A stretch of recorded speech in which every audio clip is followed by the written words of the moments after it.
Why is that Hinduism is considered as universal one? Because it had no author or a person who started this. Unlike Christianity started from Christ, Buddhism started from Buddha, Judaism started from Moses, Hinduism did not start that way. If somebody asks you, who started this Hinduism? Or somebody asked this question to our Gurudev, who started this Hinduism? Who is the author? Who is the author of Hinduism? He smiled and said, tell me the author of science. Did science start with somebody? Science is an observation, an intelligent observation of the phenomena. What is happening around us? When we start observing and understanding the cause and effect of things, that is how the science has been. Looking at the effect, they want to know what is causing this particular situation or phenomena, and that way of thinking is called science. Right? Nobody can say, I'm the author of science. Nobody. Because from the time the human beings have started to think, science started. So today, what we call it as a science, perhaps is much advanced, much subtler than those people who are living in the caves and in the Stone Age. They also had a science of their own. Rudimentary, no doubt. So who is the author of Hinduism? You tell me the author of science, I'll tell you. Because as much as the science is about observation of external phenomena, material world, and understanding the nature of it, so too Hinduism is an observation of life, human existence, or life in general. What is life? And how does that life express in many forms? How is this whole world has come into being so vibrant? So also, if somebody asks you the question, what is the text or what is the one religious book that is worshipped as important by the Christians, you may say it's Bible. For Islam, it is Quran. For Judaism, it is perhaps the, what is it? Torah. So Zoroastrians is Zen Avastha. For Buddhism, it is Lotus Sutras. What is it for Hinduism? One book you should tell me. Or what is the book which is regarded as the one thing that can express the entirety of Hinduism? The same question was asked again to Gurudev. He said, come to the library. Because it is, as it is earlier also I stated, one person starting and writing his observation, whether it's Bible or Quran. Can you say one book on science? Give me one book on science. Cannot. Because it is so wide and so many different areas of things. So too Hinduism has explored in varieties of forms, and many rishis over many centuries have observed life, emotions, thoughts, phenomena of the world, about religion, about faith, about prayer, about mantras, about rituals. Nothing is left untouched. So therefore, you have to go to a library to understand Hinduism. No one book can tell you. In fact, one life is not sufficient to understand Hinduism. You need to take many lives to really understand. Therefore, Hinduism is called Sanatan. So that's a name I am taking right now. Sanatanaayai Namah. Why is it opening suddenly?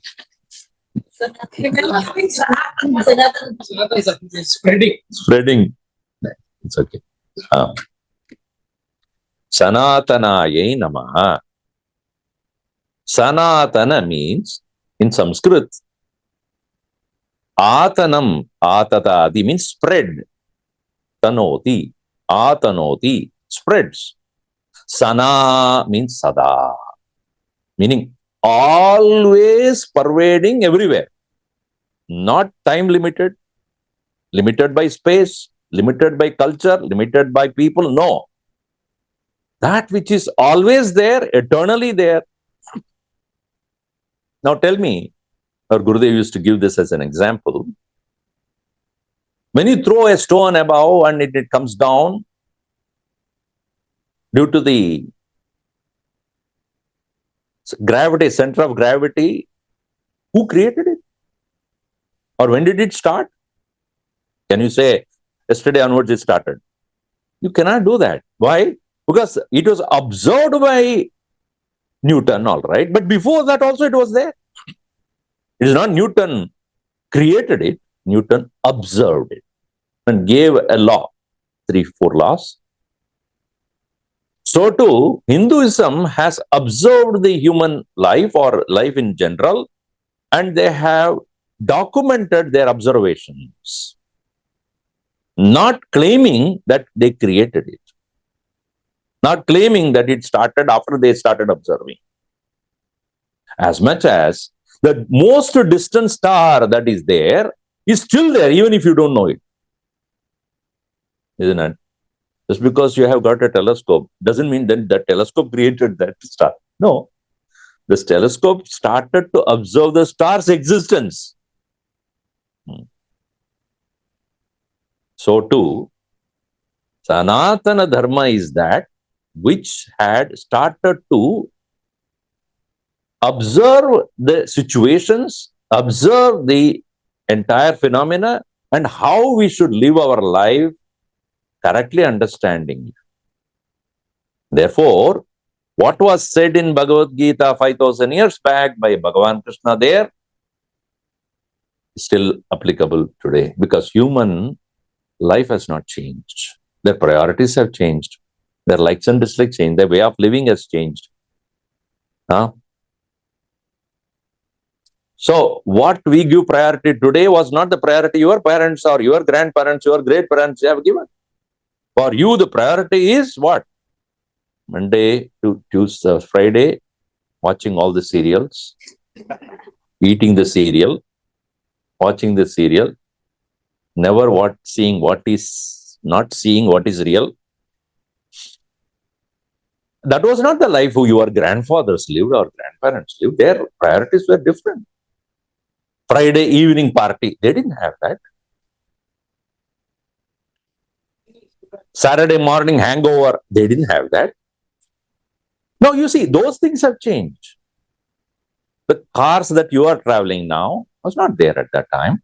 The way of transport, way of communication, the way you dress today. But the thinking, human thinking, at that time also they were thinking. Now also you think. The mind of a human being, observing and understanding, analyzing, categorizing, following up, executing, all these abilities were there even at that time, but maybe in a different way. Otherwise, you would not have seen this growth. So, Sanatana means that which is always there, not based upon caste, color, creed, race, faith, religion, region. No. Unfortunately, when this is not understood, they make mockery of this word, Sanatana. Unfortunately. It is about casteism. It's about looking down upon others. So it is about higher and lower category. This is not true. These are all political stunts. Sanatana is the actual name for this intelligent race of people who lived and gave out the most advanced philosophy to the world. Originated in Bharat, not somewhere else. So that Bhagavad-Gita gives this universal knowledge about the universal truth. Therefore, it is glorified as what? Sanatanaayai Namah. Bhagavan Krishna starts by saying that in this world, any success will happen only when you take up that action with a mind that is catering to the result of which our action should be catering to everyone. Take the action not merely for your personal benefit alone. Include those actions in your life which will be helpful to the maximum number of people. And the term that is used in Gita is yajna. Yajna means sacrifice. Like for example, in a household, you as a parent, obviously you are working hard, spending your time and energy for what? Your children, your family, your well-being, right? So in other words, you are sacrificing your time and energy for someone whom you love, whom you care, who are living with you. I hope. So, when you are living as a community, as a village, and nowadays that is not the case, but when you are living as in a community or a village or as a tribe, for example, not only I have to take care of my family, etc., I need to do certain things for the protection, for the taking care of my tribe or my village, my township. We have forgotten this. We only are spending our time, if at all you are awake for 18 hours, out of that, most of the time it is about me.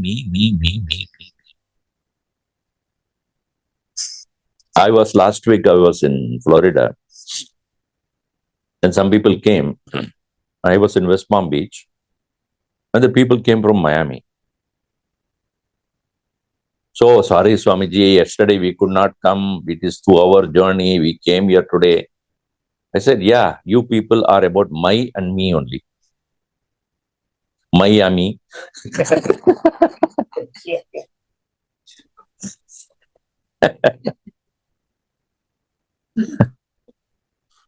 So, think about it. What is the time that you really think or do anything for the sake of not your own family and household? What are you doing for this community, for this society?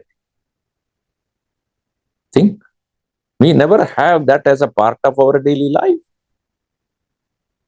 Bhagavan Krishna says, if then you include that in your life, that aspect of your life is called yajna. Therefore, he says, yajna shishta amrita bhujaha yadi brahma sanatanam. Brahma sanatanam yati, meaning such a person who includes this as part of his life, he is fit to reach that absolute reality which I am, Brahman, which is Sanatanam.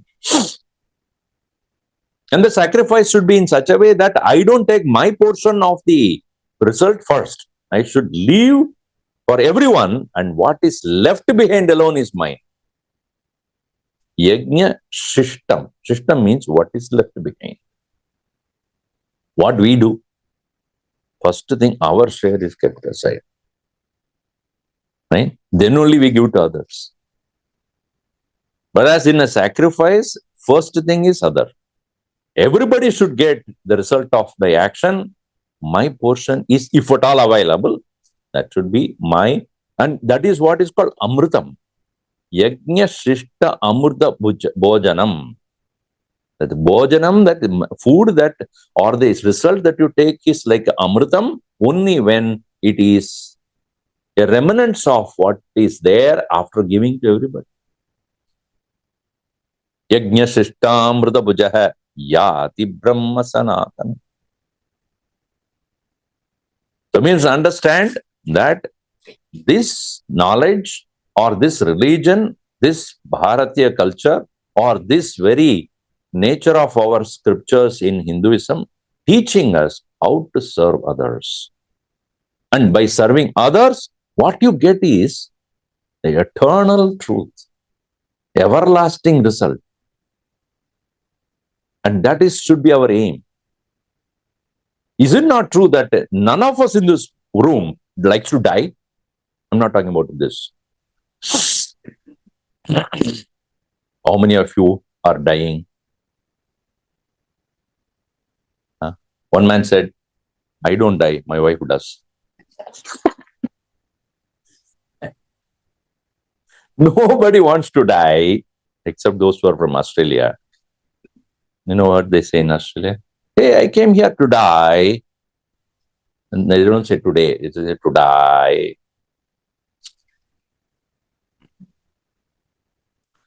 We all want to be there forever. Is it not true? It is asked by Yaksha to Yudhishthira. Yaksha Prashna. In that one question he asks very easy, very significantly. What is that which you consider, O Yudhishthira, as the most mysterious or wonderful thing in this world? What is the greatest wonder in this world? He didn't say a Great Canyon or some other Grand Canyon. He didn't say that. The greatest wonder in this world is that even though every day people are dying, rest of us think that they won't. This is the greatest wonder. Ahanyahani bhutani kachanti yamalayam shesha stavaram ichanti kimascharya madaparam.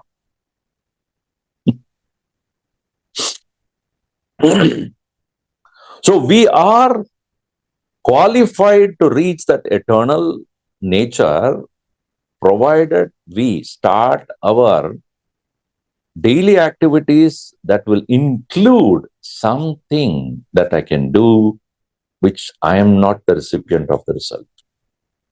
It is for the world. The world can be expanded from family to a tribe or a community, to the village or to the town, to the country, to the world, to the humanity, to all living beings. If you can't do, at least do a prayer. Sarve bhavantu sukhinaha. The Sarve is who? Sarve is not somebody. Sarve. Don't do any survey on that. Survey means everyone. Let everybody be happy in this world. Sarve santu nirama. Mean it. Don't just mechanically do that like Baliware children. Sarve bhavantu sukhinaha. Sarve santu nirama. No. Feel it. Feel the meaning of it. May everyone be happy. And whenever I can contribute to that happiness of people around me, in whatever way, may I do that? Sarve santu niramayaha. Meaning, let all of them be without any sickness. Doctors don't do that. Because doctors cannot say that. If everybody is sickless, then what will I do?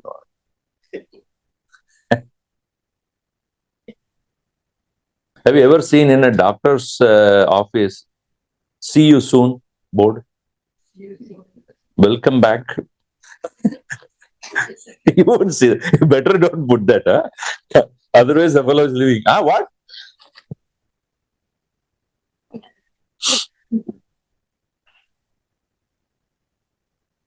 In the hotel, you will see come again. Will you see in the funeral home? Anyway. So, when you say, Sarve bhavantu sukhinaha, at least the prayer you say. So, Bhagavan Krishna says that a person who is able to take only remnants of his actions for himself and rest of it he is giving to the people before even he takes it, is ready, he's become fit for that position of being a Sanatana, being eternal.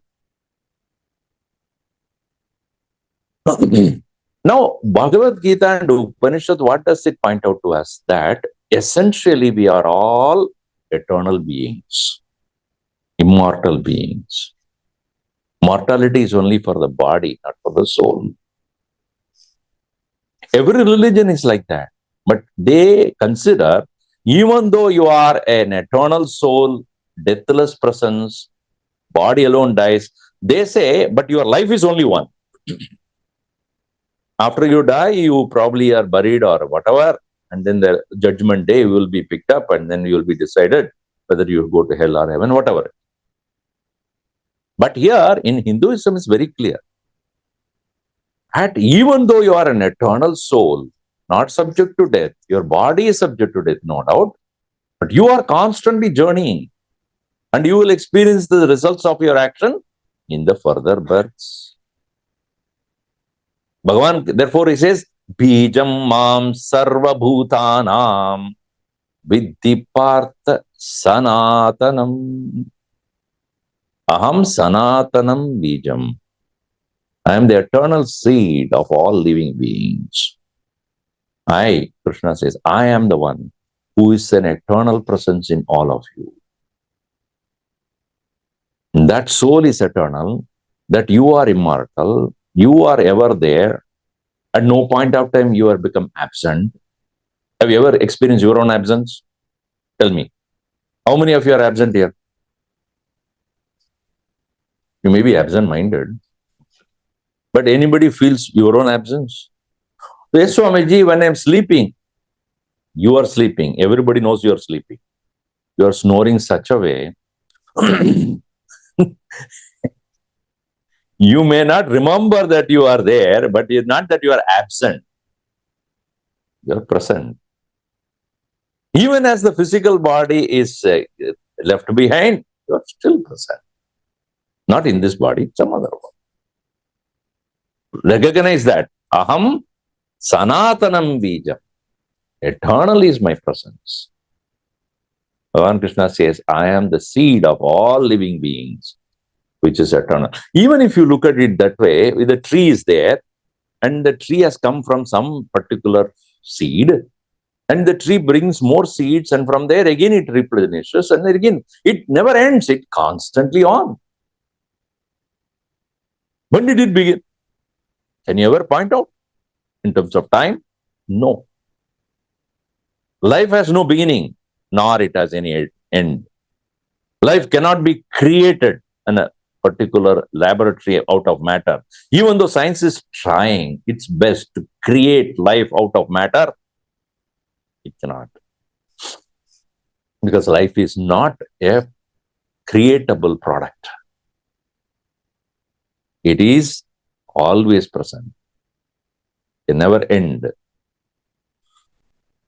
So, and therefore he says, Mame vamsho jiva loke jiva bhuta sanatana. Mama eva amshaha. My own being is there in each one of you as jiva.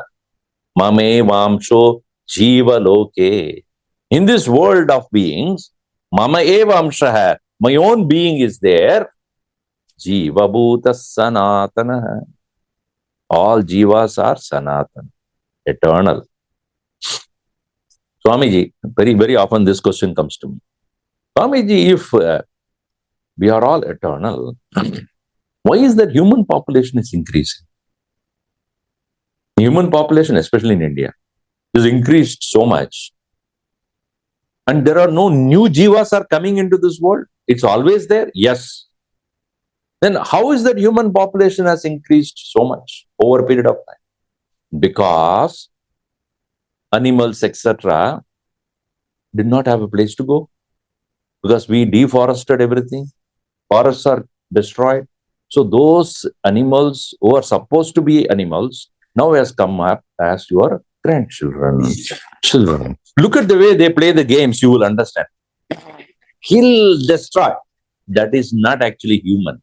It is actually Rakshasa or Janwar hai. So Janwar. They are given human body, that's all it. So jivas are the same, whether it's animal or bird or anything, but some of them become human and some of them did not have a place to go, therefore they become human.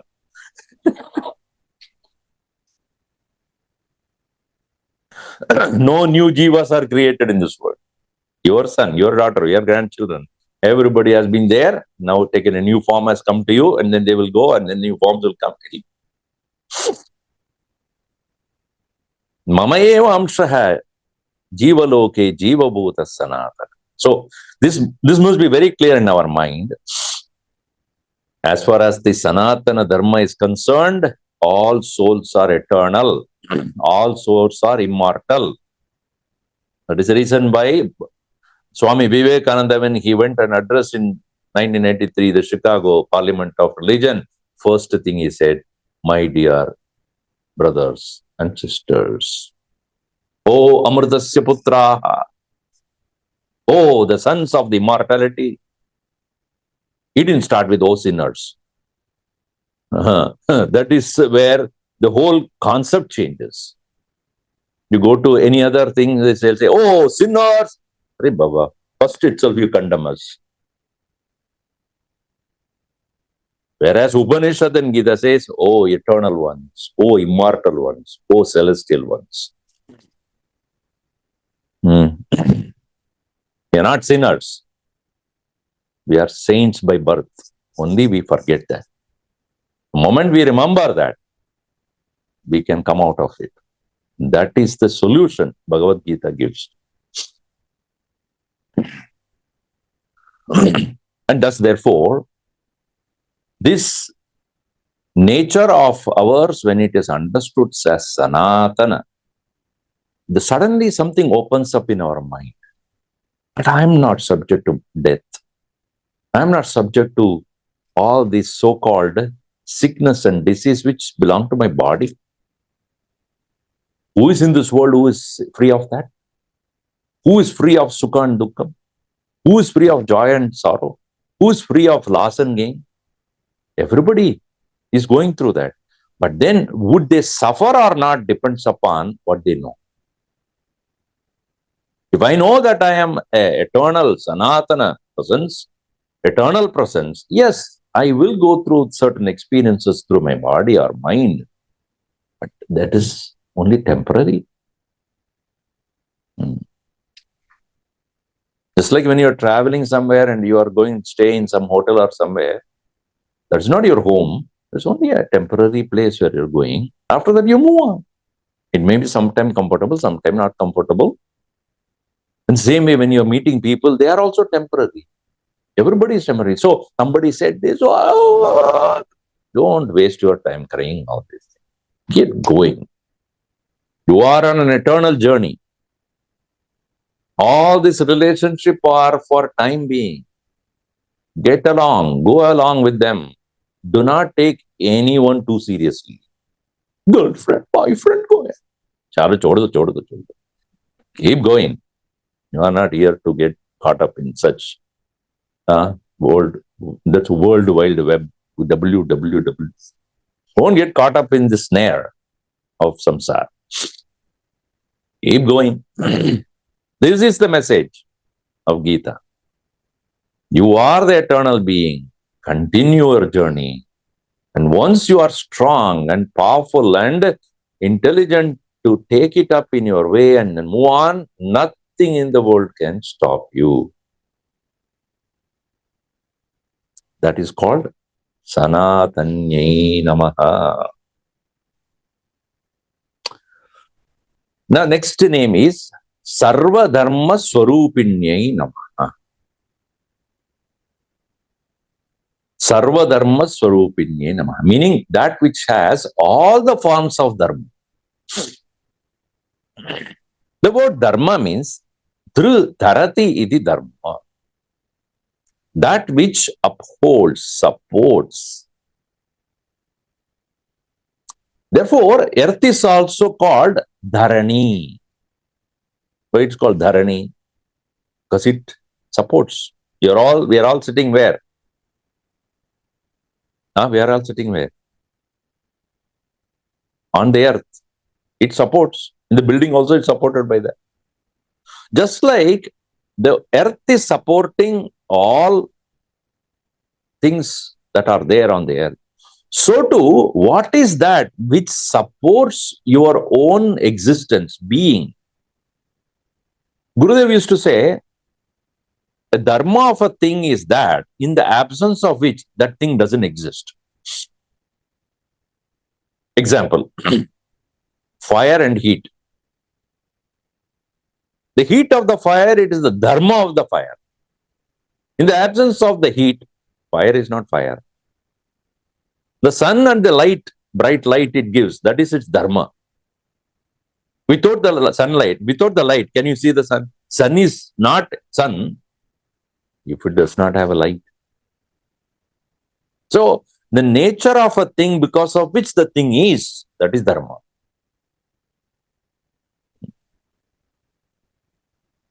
If you understand this clearly, dharma is not what you do. Dharma is what you are. This is exactly why Bhagavan Krishna says, Arjun, you are a Kshatriya. And without that Kshatriyatva, you are not. You must recognize what is that which makes you. This recognition of who you are, when you realize that, then you know what is your Swadharma. What is that you need to do in this world? Like for example, Gurudev used to say, sun need not be told to give light. Fire need not be told to give heat. Water need not be told to run. Air need not be told to move. Why? Because that's what they are. So nature is what it is, not that it is dictated to be what it is. Whereas human being, until he or she discovers what I am, they grow up in the darkness. Should I do this? That's why you ask any of the youngsters when they are going to college, what is that you are going to do? The shoulder will go up and down 2-3 times. I don't know. I never thought about it. Most of the time they imitate what the friends do. Or worst situation is what their parents force them to do. I have no idea. So you look into your own guna and then determine what is my Swadharma. So Bhagavan Krishna says, Sahajam karma kaunteya sadosham abhinatyajet sarvarambahi doshena dhumenagnirivavrataha. See now, so what is sahajam? What is natural to you? Sahajam karma kaunteya sadosham abhinatyajet. What is naturally your trait, your action, your profession should be in line with that.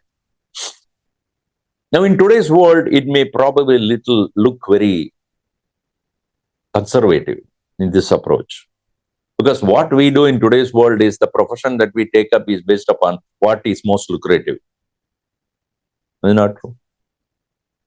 Anything there where you want to make maximum money, you have to spend a lot of time also. If you want to become a doctor, a medical professional, you have to spend a good chunk of time in becoming that. At least 10-15 years of study and then this and going round and round, what is called the rotation and then specialization. All that you need to do. Why? Because ultimate aim is what? I want to have a very comfortable life so that after my hard work of 14-15 years, then I have no problem. So we take up today's world, the profession based upon what is most lucrative, what is most comfortable, will give my life, and etc. But in the past, when there were not universities to teach them, I'm talking about many thousands of years back, all that they have learned in their life are taught to them by their own parents, father or mother, or the guru who is giving the kind of knowledge to the set of children according to their guna. So sahajam karma kaunteya, what is natural to you? Sadosham abhinatyajet. Even compared to others, it may not be as great as the others. Don't worry about it. Because every action has got some defects. Sarva-dharma-svaroopinyai. Every action has got a certain amount of defect. Now, no action is completely perfect. Like what? Dhumena agnihi iva avrataha. Like every fire is covered by smoke. In the same way, all actions have some amount of defect. Defectless action is not possible. Therefore, when you are choosing what need to be done in your life, forget about even profession. Maybe you take up a profession of whatever it is, which according to you will give enough money for you to survive. But your basic interest should be something you develop based upon your guna. This is very important. I remember when I was growing up, even now I'm growing only. When I was growing up, I had one neighbor and he wanted to be a doctor. Very nice person, very studious, all right. Studied well, got marks. His father was a police officer and very strict police officer. Absolutely ethical. No hanky-panky. No, he will not be bribed. He cannot give bribe. He will not take bribe. So very, very strict. We were very proud of him to have him as a neighbor. Very, very strong personality. It so happened that he being a Brahmana, this boy, wanted to do medicine. But then, in India during that time, I'm sure also, there are, reservations and this and that. Obviously, he did not qualify for medical seat. He pleaded to his dad, "Daddy, you are a police officer. You can do it." He said, "No. I will not go in any other backdoor methods to get you a seat. I will not give money to anybody. I will not put my influence in anything. I will not get." Poor fellow. He became a big bank officer after doing some engineering, whatever he did. But his intent has been to be a doctor. What he would do, he will go to work, all right, come back home, and then go and shadow a doctor for next to 2-3 hours every day, even after marriage, even after he got children. And slowly he picked up. So even when we have any medical issue, we will first consult him. Not go to the doctor, first consult him. Because he knew top to bottom everything, what medicine to take, how to take, how much dosage to take, who should take, who should not take, everything he knew. Because his passion. Even though he went to during those times, not unlike today, where bank officer is a very comfortable job. Morning 8 to 1 only. Afterwards, the chutti, actually. Nowadays, they work so much. So the international banking. During those, so rest of the time, he would come and read journals after journals. Finally, when he retired, he was full time into that. That is his guna. So even if you take up to whatever profession you are taking for the sake of making money, all right, but you must take a personal interest in developing that which is your natural trait. Sahajam karma kaunteya. Bhagavan Krishna says that which naturally comes to it. Gurudev used to say, duck to water.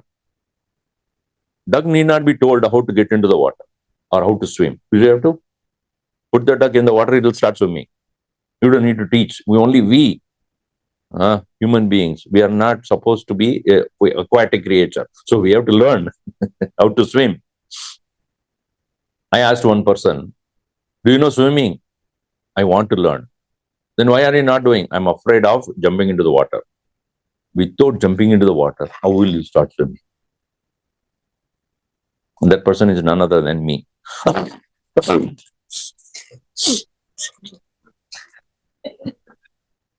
So, unless you get into it, you will not know.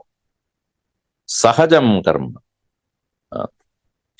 So, here in Bhagavad-Gita, he says, Kshatriya, Brahmana, Kshatriya, Visham, Shudranam, cha Parantapa, Karmani, Prabhibhaktani, Swapaba, Prabhavaihi, Gunaihi. In the Hindu culture, broadly speaking, people have been given their field of work based upon their natural trait. It is not considered higher or lower. Please, this is a mistake done by the politicians or the Britishers. Naturally, what you are inclined is your field of work. And do not say that, oh, Brahmana is higher category, Shudra is lower. No, not at all. Because look at it. Which part of your body is important than others? Head is more important than the feet? Okay, remove the feet. Only head you take. But you cannot walk. Which hand is more important than the other one? Cannot. Which part of the body which you don't even know it is there inside? Do you think that because you don't know, it is not important? Have you ever seen your own brain? I hope not. Oh, I have never seen my brain. Therefore, it's not necessary. Maybe for you it is. But just because you don't know doesn't mean it is not necessary. Brahmana is necessary, Kshatriya is necessary, Vaishya is necessary, Shudra is necessary. Why? Because they are all integral part of the whole unit. That's why they are called organs. Meaning what? An organization. Body is an organization. Every organ is a part of it. Like any organization you take, a business organization you take, there are people who are investors, people who are, financial advisors. There are people who are actually executing the job. They are marketing executive, sales executive, production, finance. Which department is important? Tell me. Every important is important in their own area of work. You cannot say finance is not necessary. Oh, what will you do then? What project you can take? If sales is not important, why are you producing? Marketing is important. What do the sales guys would do without marketing? Every department is important. In the same way, in the community, all are necessary. Bhagavan Krishna, therefore, he says that I created the entire system such that mutually they help each other to make sure that everything is functioning correctly. He tells Arjuna, you are a Kshatriya. Don't imitate a Brahmana. Do your work. And that is important in this country. Don't consider yourself low or high. Everybody should be treated in the same way because everybody is needed in this whole unit. It is necessary.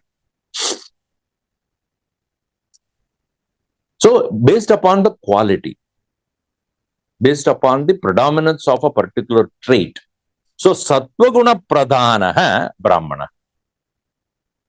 The Brahmana is one who has Sattva Guna Pradhan. What is Sattva Guna? Jnanam. Knowledge. Importance is given by a person who has the sattvic quality predominantly in him or her, will give importance to knowledge, pursuit of knowledge. Doesn't mean other person is lower, because a Kshatriya has got Rajas as a predominance and Sattva is supporting it. So even a person who is a Kshatriya, one who is a soldier, one who is interested in protecting the people is as important as a Brahmana who is sitting in the temple chanting the mantras. Because he cannot chant the mantras if the country is in danger. Can you do that? A Kshatriya is important in that particular situation where he makes sure that nobody attacks. Think about it. Vishwamitra is doing the Yajna Yaga. Whom did he take as a support and protection? Brahma. Why? Kshatriya. He did not go to a Brahmana. You chant the mantras. Hope the Rakshasas won't come. No. They will come. Who will protect? A Kshatriya will protect. Isn't that true? Police is necessary in this country. And the security you have, security officers would be there at the outside your gate. They are important. Otherwise, you cannot be safely living in your room, in your home. So for a Kshatriya, Rajas is important. Rajas is predominant. For a Vaishya, Rajas is there, activity is there, supported by tamas. Tamas means what? He looks into what is going to give joy and comfort to people. That's what he will sell. So each one of them have got a predominant quality. Does not mean one is greater than the other. Because of the quality being important or predominant, accordingly the action is prescribed. And Gita explains that. How to understand your predominant trait and take up that line of work. And in that line of work, when you take up, you will be most comfortable and most efficient. That's why Bhagavad-Gita, Sarva-dharma-svaroopinyai Namah.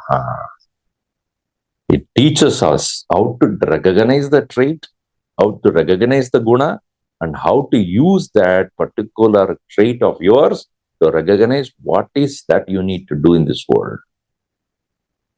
Irrespective of what you are doing as your profession, but you must develop this. Because very often what happens is when we may be working for the money, but we are not satisfied, discontent inside.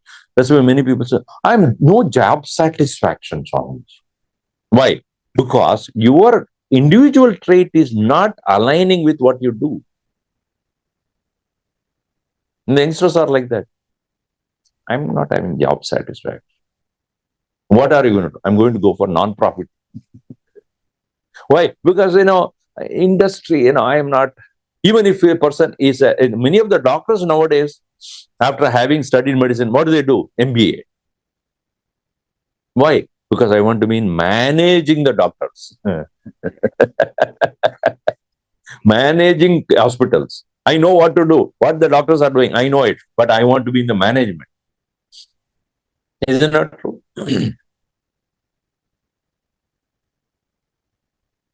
Because that natural trait is there.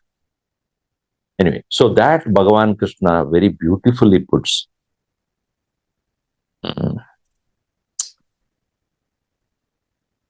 The third name that we will take here is, there are more things to talk about, but I will. Samasta-siddhidaayai Namah. Samasta-siddhi. Siddhi means accomplishment. Siddhi means fulfillment, success. Samasta-siddhi means accomplishing everything that you want to accomplish in this world. But not all of us are of the same category. Not that all of us understand siddhi or success in the same way. If you ask a person who is, or ask a child which is only 4-year-old, what do you want to be? You know what the child would say? Trash can operator. Why? For the child, that is very amusing. You come there and then put your thing. If I can do that day in and day out, I'll be very happy. From that child's immature understanding, that is what is most exciting. So little grown up, maybe 8 or 10 years, what do you want? Pilot. Because in the games of the video games, going like that, oh, that I like. I want to be a pilot. Or a Superman, whatever.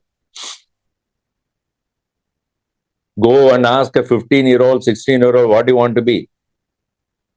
So you wanted to be a trash can operator? That's just. You want to be a pilot? No, that's too dangerous. What are, I don't know. Answer is I don't know. Now after that, then university goes and beaten up. So then afterwards, 20, 21, okay, I want to. Right. Similarly, what is that you want to accomplish in your entire life? We never think about it. You only think about at various stages. What I want to be when I was 20-year-old, what I want to be has changed. When I become 30, 35, 40, it's changed. Then 40, 50, there's changed. Right? Definitely changes. In fact, when I was, probably when I was 20, 25, I had a significant paradigm shift when I met Gurudev. Because until that point, religion is not part of my life at all. Meaning it was there as a ritual. But my concept of religion or my concept of worship of God was limited to going to a temple, doing some festivals and this and that. That is what I was grown up with. But the whole concept of religion, the paradigm shift took place only when Gurudev put light on it. This is what you should understand. So, many times we do not have the opportunity to meet a Mahatma, so that we just imitate what others do, what my parents did, what my grandparents did, what my brother did, what my neighbor did, what my friends. That's what we do. When does that happen? With the interference of Bhagavan or Guru. Suddenly you realize what I want to accomplish in my life is not some pretty things in which everyone does. Therefore, Bhagavan Krishna says there are three different things: Karma Siddhi, Bhakti Siddhi, Yoga Siddhi, and Jnana Siddhi.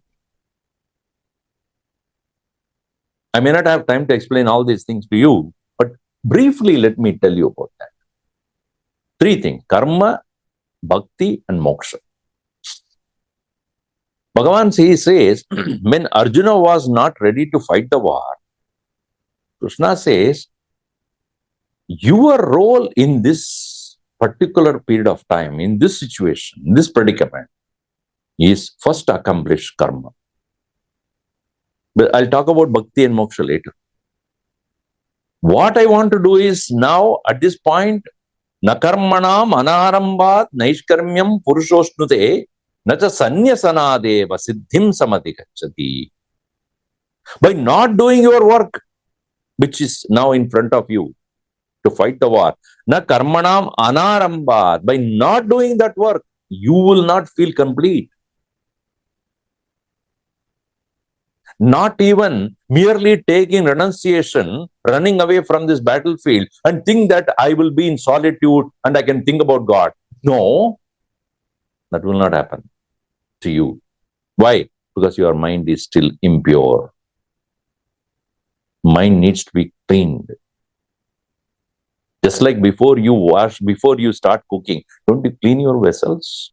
I hope so. Because the food needs to be prepared in a clean vessel. If it is already dirty, etc., the food will be polluted and it will be harmful to you. Similarly, knowledge will become harmful if your mind is not pure.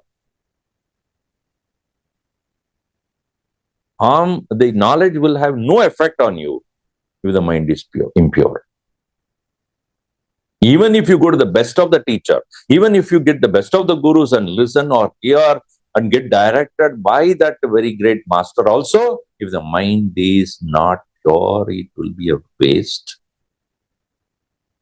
Oh, Krishna, I am telling Arjuna that you do your work.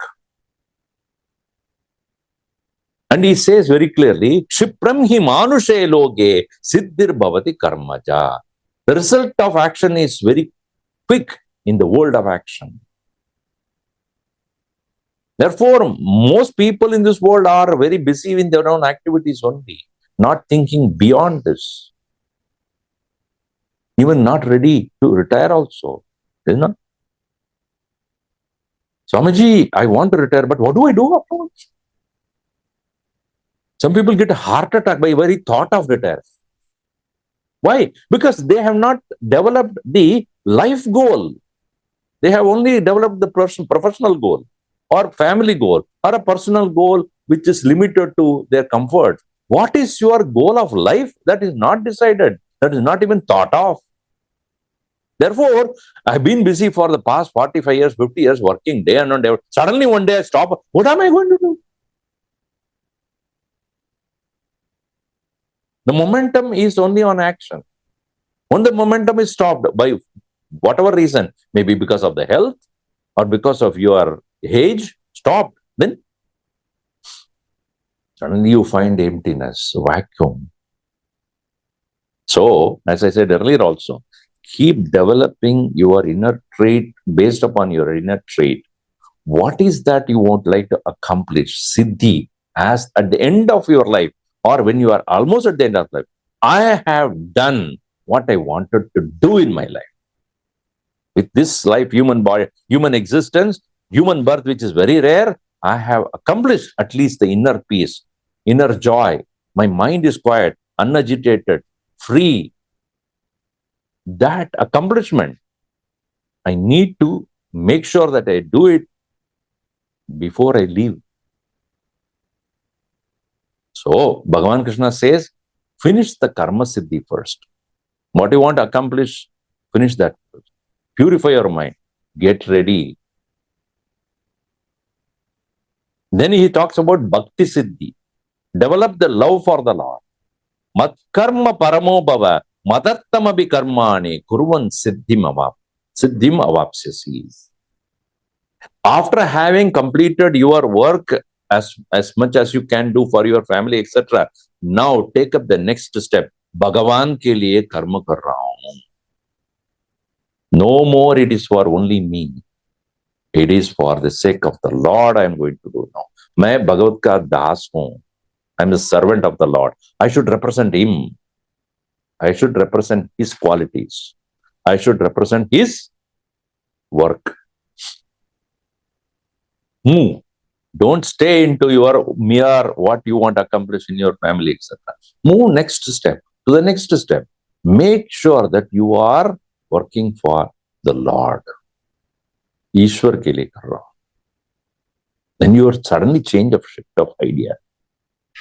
You see, like it is like a person, a bachelor who is, after having completed his professional degree, etc., he goes and works, and then he goes hanging out with his friends and all that. That's why they want to never live with their parents and all that. They hang out. Maybe next road only. I want to be independent because I can come anytime I want. Nobody will ask me this question. So then parents are worried. Get him married. In Tamil, that word is kal kattu. Tie his feet with something so that he will not run away too far. And on Telugu mein kya karte hain? Kuch hai? Tali kattu. Tali kattu is good. Kal kattu means that boy. Boy is a kal. Hold him back. So once he has become a householder, then his priorities change. Isn't it? Paradigm shift takes place. What paradigm shift? I am not akela nahi hu. Whatever decision I take, somebody else is going to be affected by that. I cannot be on my own anymore. And then children come again. Party over. Drape change. No. Diaper change. Karna hai. Man, every 3 hours, 4 hours. What is your job? That's what I'm doing. Diaper change. Feeding milk.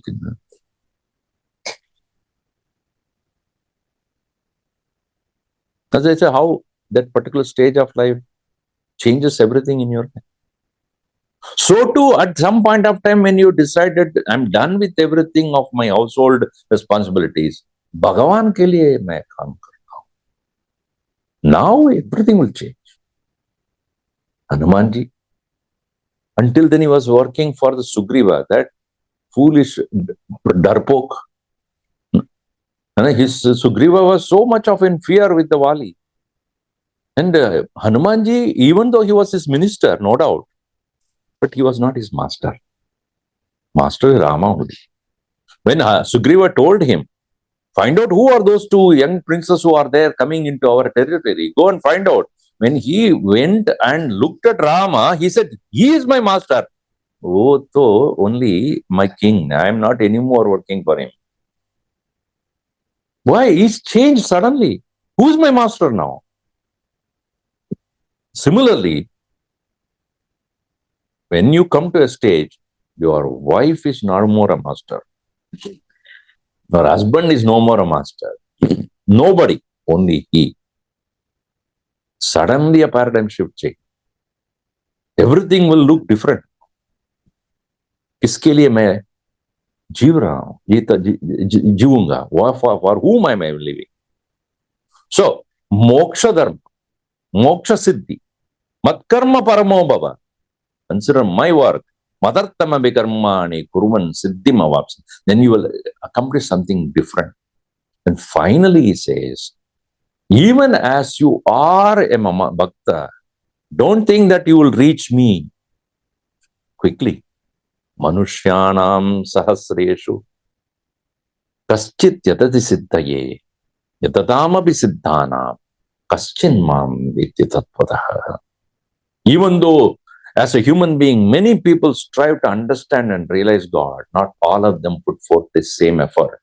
Even those people who put so much effort to recognize and realize God, very rare one really gets it. But don't stop. Go to become that rare one. Find out whether you can achieve that rarest possible accomplishment. Bhagavan says that is moksha. Admitting many lives also. Don't worry, you started. So this way, Samasta-siddhidaayai Namah. So we saw three important names: Sanatanaayai Namah, Sarva-dharma-svaroopinyai Namah, and Samasta-siddhidaayai Namah. There are many, many names of Bhagavad-Gita. As we go deeper and deeper and deeper, you will find so much of precious things coming out of it. Gurudev always said that, don't ever look at Gita as merely a book. It is mother. It gives so much. It can give so much to you. As you go deeper, you'll find so many hidden ideas and hidden wisdom that it has, it can provide you. So our intent should be to go back to that nectar-giving Bhagavad-Gita, study carefully, reflect on it, think about it, apply it, and become better individuals. Om sarve bhavantu sukhinah, sarve santu niramayaha, sarve bhadrani pashyantu ma kasyat dukkha bhat bhaved. Om shanti shanti shanti. Harihi Om Sri Gurubhyo Namaha. Harihi Om.